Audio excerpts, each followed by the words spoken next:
ಕೂಲಿ ಕೆಲಸಕ್ಕಾಗಿ ದೂರದ ಹಳ್ಳಿಯಿಂದ ನಗರಕ್ಕೆ ವಲಸೆ ಬಂದ ಒಂದು ಬಡ ಕುಟುಂಬ. ಇವರಿಗೊಬ್ಬ ಮಗ, ಹೆಸರು ಬಾಲು. ತಂದೆ ತಾಯಿ ಇಬ್ಬರು ಒಮ್ಮೆ ಕಟ್ಟಡದ ಕೆಲಸದಲ್ಲಿ ತೊಡಗಿರುವಾಗ 5 ವರ್ಷದ ಬಾಲು ಮರಳಲ್ಲಿ ಇತರ ಮಕ್ಕಳ ಜೊತೆ ಆಟ ಆಡುತ್ತಿದ್ದ. ಊಟದ ಸಮಯಕ್ಕೆ ಬಂದು ನೋಡಿದರೆ ಬಾಲು ಎಲ್ಲೂ ಕಾಣಲಿಲ್ಲ. ಕಂಗಾಲಾಗಿ ಎಲ್ಲ ಕಡೆ ಹುಡುಕಿದರೂ ಪ್ರಯೋಜನವಾಗಲಿಲ್ಲ. ಈ ಕಡೆ ತಪ್ಪಿಸಿಕೊಂಡ ಬಾಲು ಮನೆಗೆ ಹೋಗಲು ತಿಳಿಯದೆ ಯಾರ ಜೊತೆಗೋ ಹೊರಟು ಹೋದ. ಅವರಿಗೂ ಒಂದೇ ಹೆಣ್ಣು ಮಗು ಇದ್ದ ಕಾರಣ ಇವರ ಮಗನಂತೆ ಇವನನ್ನು ಬೆಳೆಸಿದರು. ಆದರೆ 1 ವರ್ಷ ಮಾತ್ರ. ಕಾರಣ ಅಮ್ಮನಿಗಾಗಿ ಅವನ ನಿರಂತರ ಅಳು, ಹಠ ಇವರಿಂದ ಸಮಾಧಾನ ಮಾಡಲಾಗದೆ ಒಂದು ದಿನ ಬಸ್ ಸ್ಟ್ಯಾಂಡ್ನಲ್ಲಿ ಬಿಟ್ಟು ಬಂದರು. ಅಳುತ್ತಾ ನಿಂತಿದ್ದ ಹುಡುಗನನ್ನು ಕಂಡ ಕಂಡಕ್ಟರ್ ಒಬ್ಬ ತನ್ನ ಮನೆಗೆ ಕರೆದುಕೊಂಡು ಹೋದ. ಇವರ ಇಬ್ಬರ ಮಕ್ಕಳ ಜೊತೆ 3 ವರ್ಷ ಶಾಲೆಗೂ ಹೋದ. ಆದರೂ ಅವನ ಅಮ್ಮನ ಕಾಣುವ ತವಕ ಕಡಿಮೆ ಆಗಲಿಲ್ಲ. ಒಂದು ದಿನ ಅಮ್ಮನನ್ನು ಕಾಣಲು ಶಾಲೆಯಿಂದ ನೇರವಾಗಿ ಬಸ್ ಸ್ಟ್ಯಾಂಡ್ಗೆ ಬಂದು ನಿಂತಿದ್ದ. ಯಾವುದೋ ಬಸ್ ಹತ್ತಿದ್ದಾನೆ. ನಿದ್ದೆಗೆ ಜಾರಿ ಗೊತ್ತಿಲ್ಲದ ಊರಿಗೆ ಹೊರಟು ಬಿಟ್ಟ. ಅದು ಅಂದಿನ ಮದರಾಸು ಎಂದು ನಂತರ ಯಾರಿಂದಲೋ ಗೊತ್ತಾಯಿತು. ಅಲ್ಲಿಂದ ಬಸ್ ಸ್ಟ್ಯಾಂಡ್ನಲ್ಲೇ ಜೀವನ. ಸಣ್ಣ ಪುಟ್ಟ ಕೆಲಸ ಮಾಡಿಕೊಂಡು ಎಲ್ಲರಿಗೂ ಪರಿಚಯವಾದ. ಕೆಲವು ವರ್ಷಗಳ ಕಾಲ ಹೀಗೆ ಇದ್ದ ಬಾಲು ಒಂದು ರಾತ್ರಿ ಅಲ್ಲೇ ಪೆಟ್ಟಿಗೆ ಅಂಗಡಿ ಕೆಳಗೆ ಮಲಗಿದ್ದಾಗ ಯಾರೋ ದೊಣ್ಣೆಯಿಂದ ಬೆನ್ನಿಗೆ, ತಲೆಗೆ ಎಲ್ಲಿಂದರಲ್ಲಿ ಹೊಡೆದಾಗ ಎದ್ದು ನೋಡಿದರೆ ದಪ್ಪ ಮೀಸೆ ಪೊಲೀಸ್. ಹೆದರಿ ಏಕೆ ಹೊಡೆಯುತ್ತೀರಿ ಎಂದರೂ ಉತ್ತರ ಕೊಡದೆ ವ್ಯಾನ್ನಲ್ಲಿ ಹಾಕಿಕೊಂಡು ಹೋದರು. ಅಲ್ಲಿ ಇವನನ್ನು ಬಿಟ್ಟರೆ ಎಲ್ಲ ಕಳ್ಳರು, ರೌಡಿಗಳು ಇಂಥವರೇ ಸಾಲಾಗಿ ನಿಂತಿದ್ದಾರೆ.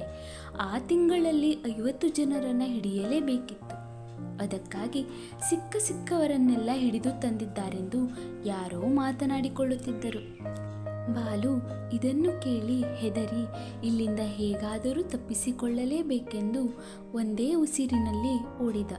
ಹಿಂದಿರುಗಿ ನೋಡದೆ, ಎಲ್ಲೂ ನಿಲ್ಲದೆ ಕತ್ತಲಲ್ಲಿ ಬಹಳ ದೂರ ಓಡಿ ಬಂದು ಸುಸ್ತಾಗಿ ಒಂದು ಕಡೆ ನಿಂತ. ಅಲ್ಲಿ ಕೆಲವರು ದಿನಪತ್ರಿಕೆ, ಕೆಲವರು ಟವಲ್ ಹಾಸಿಕೊಂಡು ಸಾಲಾಗಿ ಮಲಗಿರುವುದನ್ನು ನೋಡಿ ಇವನು ಅವರ ಜೊತೆ ಸುಮ್ಮನೆ ಮಲಗಿದ. ಆಗಲೂ ಪೊಲೀಸರ ಭಯ. ಸ್ವಲ್ಪ ಹೊತ್ತಿನಲ್ಲೇ ಬೆಳಕು ಹರಿದು ಯಾರೋ ಅಲ್ಲಿ ಮಲಗಿದವರಿಗೆಲ್ಲ ತಲಾ 5 ರೂಪಾಯಿ ಕೊಡುತ್ತಿದ್ದರು. ಇವನಿಗೂ ಕೊಟ್ಟರು. ಅದು ಪಾಸ್ಪೋರ್ಟ್ ಕಚೇರಿ ಅಂತ ನಂತರ ಇವನಿಗೆ ತಿಳಿಯಿತು. ಬಹಳ ಹಸಿವು.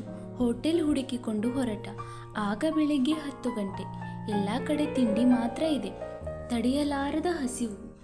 ಇವನಿಗೆ ಹೊಟ್ಟೆ ತುಂಬಲು ಊಟ ಬೇಕು. ಕೈಲಿ ಇರೋದು 5 ರೂಪಾಯಿ. ಒಂದು ಹೋಟೆಲ್ನಲ್ಲಿ ಕೇಳಿದಾಗ 11 ಗಂಟೆಯ ನಂತರ ಊಟ ಎಂದರು.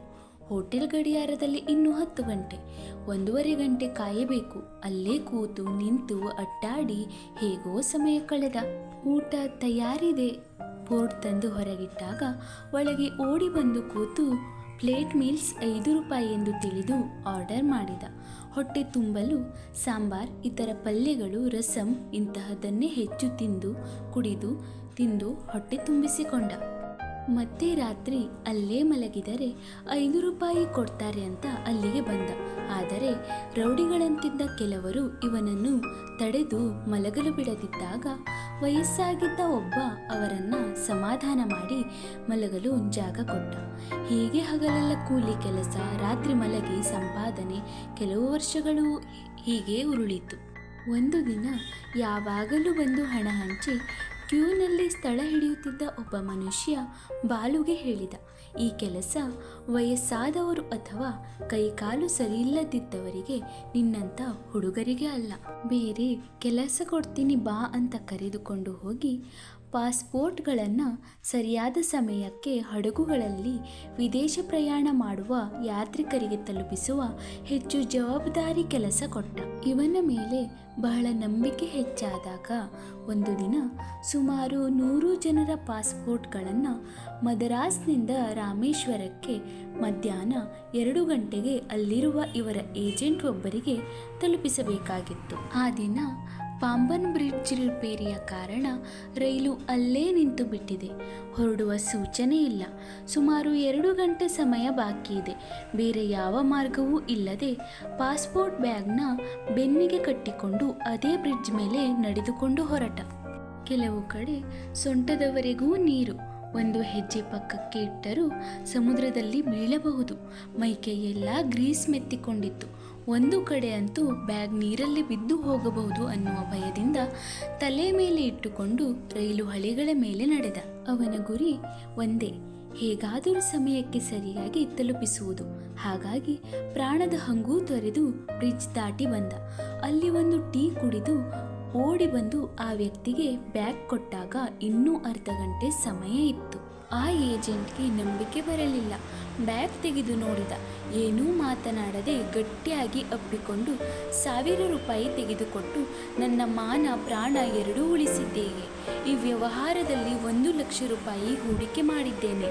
ಈ ದಿನ ಬ್ರಿಡ್ಜ್ ರಿಪೇರಿ ಅಂತ ಬೆಳಿಗ್ಗೆ ತಿಳಿದಾಗಲೇ ನಾನು ಸಮುದ್ರದಲ್ಲಿ ಹಾರು ಸಾಯಲು ಯೋಚನೆ ಮಾಡಿದ್ದೆ ಅಂತ ಹೇಳಿದ. ಬಾಲುಗೆ ಅದುವರೆಗೂ ಕಂಡಿಲ್ಲದಂತಹ ಆತಿಥ್ಯ ದೊರೆಯಿತು. ಬಿಸಿ ನೀರು, ಸ್ನಾನ, ತಿನ್ನುವಷ್ಟು ಊಟ, ಅದೇ ಹೋಟೆಲ್ನಲ್ಲಿ ರಾತ್ರಿ ಕಣ್ತುಂಬ ನಿದ್ದೆ. ಇದೆಲ್ಲ ಬಾಲುಗೆ ಕನಸಿನಂತೆ ಇತ್ತು. ಆ ಕಾಲಕ್ಕೆ 1,000 ರೂಪಾಯಿ ಎಂದರೆ ದೊಡ್ಡ ಮೊತ್ತ. ಹಾಗಾಗಿ ಇದು ನಿಮ್ಮಲ್ಲೇ ಇರಲಿ, ಕಷ್ಟ ಬಂದಾಗ ಕೇಳ್ತೀನಿ ಅಂತ ಹೇಳಿ ವಾಪಸ್ ಕೊಟ್ಟ. ಆಗ ಬಾಲು ಮೇಲಿನ ನಂಬಿಕೆ 100ರಷ್ಟು ಇನ್ನೂ ಹೆಚ್ಚಾಗಿ ಹೇಳಿದ, ನೀನು ನಮ್ಮ ಮದ್ರಾಸ್ ಕಚೇರಿಯಲ್ಲಿ ಕೆಲಸ ಮಾಡು. ಹಣದ ವ್ಯವಹಾರ ಬಹಳ ಜಾಗ್ರತೆಯಿಂದ ಕೆಲಸ ಮಾಡು. ನಿನಗೆ ಮುಂದೆ ಒಳ್ಳೆಯ ಭವಿಷ್ಯ ಇದೆ ಅಂತ ಹೇಳಿ ಕಳುಹಿಸಿದ. 4-5 ವರ್ಷಗಳಲ್ಲಿ ಅಲ್ಲಿನ ವ್ಯವಹಾರ ಚೆನ್ನಾಗಿ ತಿಳಿದು ಒಂದು ದಿನ ನಾನೇ ಸ್ವಂತವಾಗಿ ಏನಾದರೂ ಮಾಡಬೇಕು ಅನ್ನೋ ಮನಸ್ಸಾಗಿದೆ. ನೀವು ಒಪ್ಪಿಗೆ ಕೊಟ್ಟರೆ ಮಾಡ್ತೀನಿ ಅಂತ ಬಾಲು ಹೇಳಿದ. ಒಪ್ಪಿಗೆ ಕೊಟ್ಟಿದ್ದೂ ಅಲ್ಲದೆ ಹಣ ಸಹಾಯ ಮಾಡಿ ತಮ್ಮ ಪರಿಚಯದವರಿಗೆಲ್ಲ ತಿಳಿಸಿ ಟ್ರಾವೆಲ್ ಏಜೆನ್ಸಿ ಪ್ರಾರಂಭ ಮಾಡಿಸಿದ.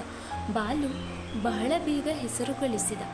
ಒಂದು ಕಾಲಕ್ಕೆ ಬಸ್ ಸ್ಟ್ಯಾಂಡ್ನಲ್ಲಿ ಒಂದು ಹೊತ್ತು ಊಟಕ್ಕೆ ಕಷ್ಟಪಟ್ಟು ಎಲ್ಲೋ ಮಲಗಿ ಮುಂದಿನ ಭವಿಷ್ಯವೇ ತಿಳಿಯದ ತೀರಾ ಸಾಮಾನ್ಯ ಅನಾಥ ಬಾಲಕ ಇಂದು ತಾನು ಪಟ್ಟ ಶ್ರಮ, ಅದರಲ್ಲೂ ಮುಖ್ಯವಾಗಿ ವ್ಯವಹಾರದಲ್ಲಿ ನಂಬಿಕೆ ಉಳಿಸಿಕೊಂಡಿದ್ದು ಇಂದು ಈ ಮಟ್ಟಕ್ಕೆ ಬೆಳೆಯಲು ಕಾರಣವಾಗಿದ್ದು ಉಳಿದವರಿಗೆ ಮಾದರಿ.